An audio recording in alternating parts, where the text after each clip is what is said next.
بسم اللہ الرحمن الرحیم یا ایہا الذین آمنوا اتقوا اللہ ولتنظر نفس ما قدمت لغد واتقوا اللہ ان اللہ خبیر بما تعملون۔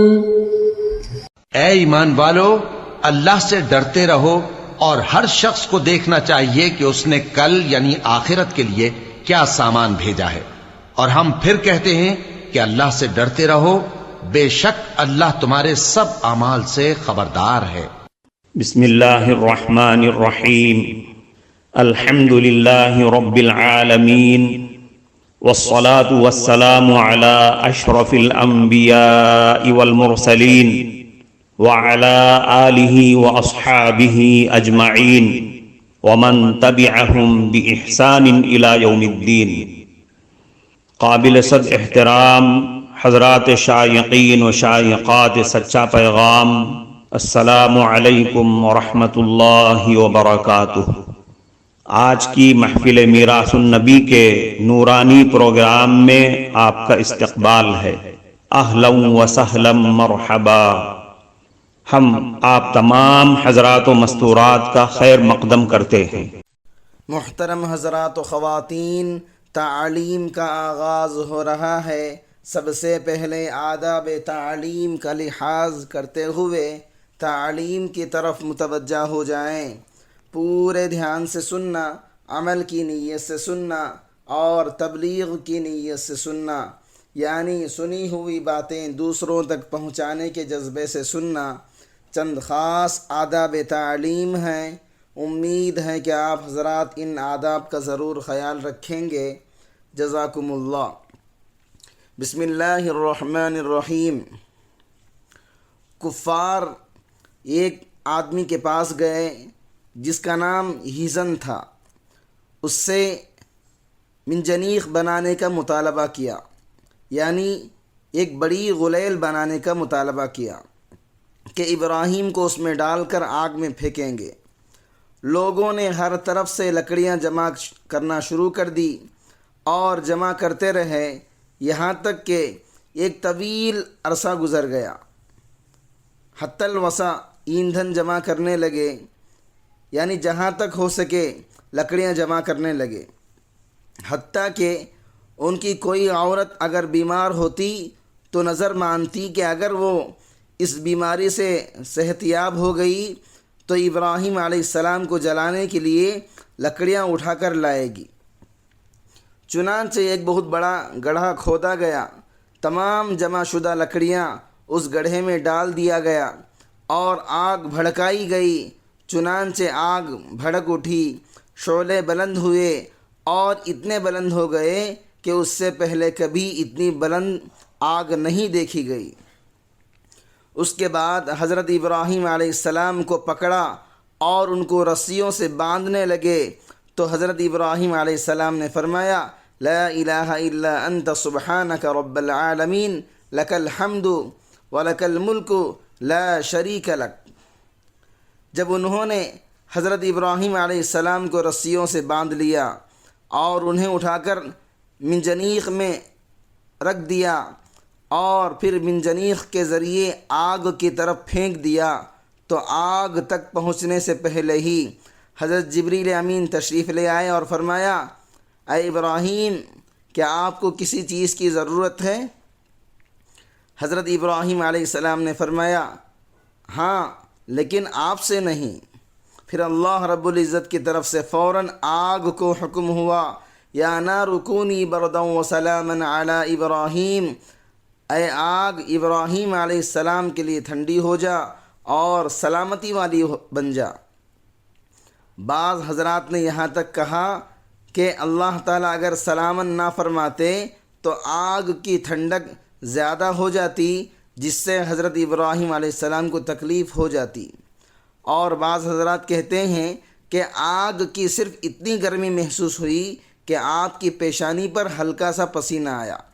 جس کو حضرت جبریل امین نے صاف بھی کر دیا۔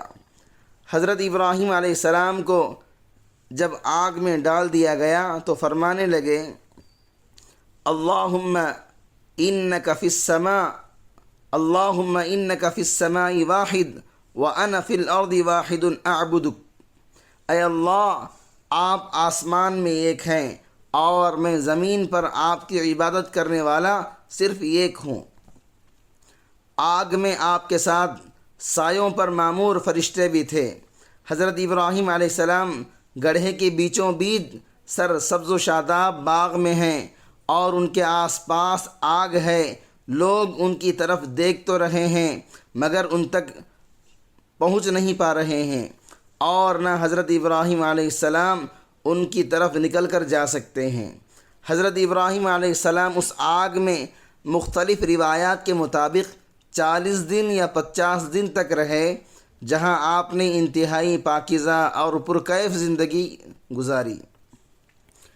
آگ نے بندھی ہوئی رسیوں کے سوا کسی چیز کو نہیں جلایا، یعنی حضرت ابراہیم علیہ السلام کو جن رسیوں کے ذریعے باندھا گیا وہ تمام رسیاں جل گئیں، بلکہ وہ آگ ان پر ٹھنڈی ہو گئی۔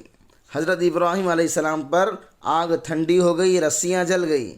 چنانچہ آپ کا اس آگ سے اس طرح نجات پانا انتہائی عظیم معجزہ ہے اور ان پر اللہ تعالیٰ کا عظیم احسان ہے۔ آگ تو کافروں کو جلائے گی، اللہ کے حکم سے انبیاء کرام کو نہیں جلا سکتی۔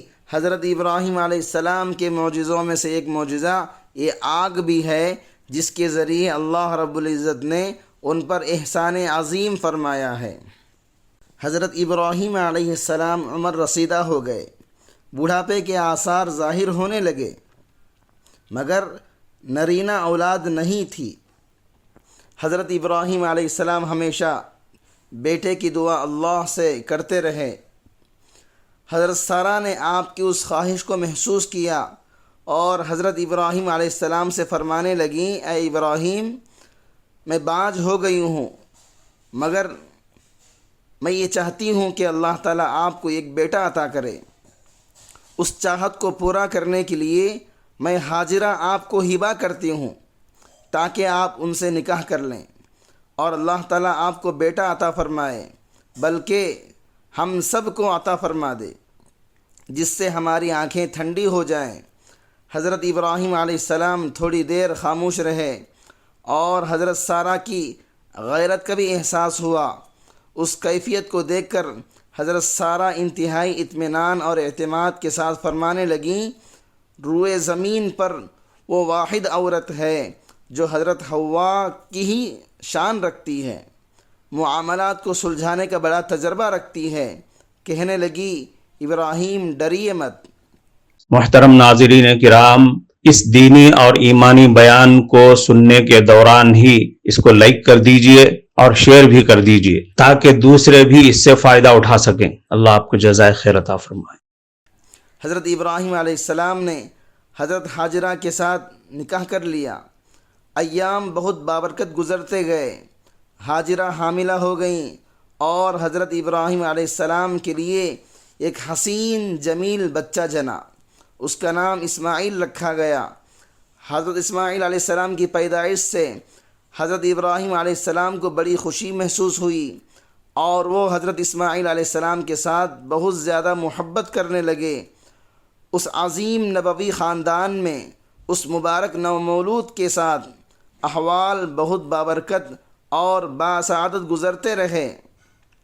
ابو الانبیاء انتہائی سعادت مندی کے ساتھ دن رات اللہ تعالیٰ کا شکر بجا لاتے رہے اور اس کی حمد و ثنا بیان کرتے کہ اس عظیم ذات نے انہیں بڑھاپے میں اولاد کی دولت سے نوازا۔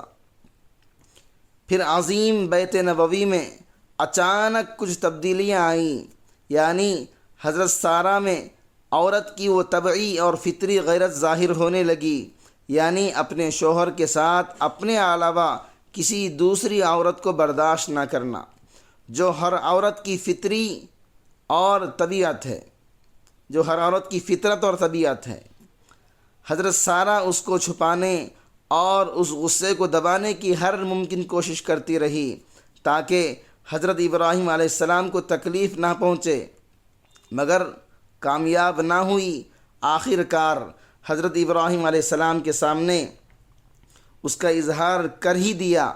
چنانچہ حضرت ابراہیم علیہ السلام کے قریب آئیں اور آنکھوں سے آنسو بہہ رہے تھے اور انتہائی دھیمی آواز میں کہنے لگی، ابراہیم، آج کے بعد میں ہاجرہ اور اس کے بیٹے کے ساتھ رہ نہیں سکتی، لہذا آپ اپنے اور اس کے بارے میں غور کر لیجئے۔ حضرت سارہ خاموش ہو گئیں اور ساتھ ساتھ حضرت ابراہیم علیہ السلام کے بارے میں غمگین بھی ہوئیں، اور حضرت ابراہیم علیہ السلام بھی خاموش رہے اور یہ سوچنے لگے واقعتاً سارہ ہاجرہ کے ساتھ نہیں رہ سکتی، اور انہوں نے حضرت ہاجرہ سے شادی سے پہلے بھی یہ خدشہ ظاہر کیا تھا۔ بہرحال حضرت ابراہیم علیہ السلام شروع میں خیال کرتے رہے کہ ہاجرہ اور ان کے بیٹے کے لیے علیحدہ مکان بنانے سے معاملہ اچھا ہو جائے گا، لیکن حضرت سارہ اس پر بھی راضی نہ ہوئی اور کہنے لگی، جس شہر میں ہاجرہ رہے گی میں اس شہر میں نہیں رہ سکتی۔ اسی طرح ان کی موجودگی بھی برداشت کرنے پر راضی نہیں تھی۔ حضرت ابراہیم علیہ السلام حضرت سارہ کو حضرت ہاجرہ سے راضی کرنے کی کوشش کرتے رہے، لیکن وہ مسلسل انکار کرتی رہی اور حضرت ہاجرہ کو اپنے سے دور رکھنے پر اصرار کرتی رہی۔ چنانچہ حضرت ابراہیم علیہ السلام حضرت ہاجرہ اور حضرت اسماعیل علیہ السلام کو لے کر کسی مقام پر ٹھہرانے کے ارادے سے فلسطین سے نکلے۔ اللہ تعالیٰ کی مشیت کے مطابق جنوب کی طرف صحرائے حجاز میں چلتے رہے، اور چلنے کا یہ حکم وحی خفی کے ذریعے آپ کو مل گیا تھا۔ سارا دن مسلسل چلتے اور کسی مقام پر نہیں ٹھہرتے، مگر وہاں ٹھہرتے جہاں تھکاوٹ محسوس کرتے یا بھوک محسوس کرتے یا پانی پینے کی ضرورت ہوتی۔ پھر اپنی بیوی اور بچے کو لے کر سفر جاری رکھتے۔ یہ سلسلہ چلتا رہا یہاں تک کہ وادی مکہ کے ایک مقام جہاں شام اور یمن کا راستہ مل جاتا ہے وہاں ٹھہر گئے۔ کفارہ مجلس کی دعا پڑھ لیجئے۔ سبحانک اللہم و بحمدک، اشہد ان لا الہ الا انت، استغفرک و اتوب الیک۔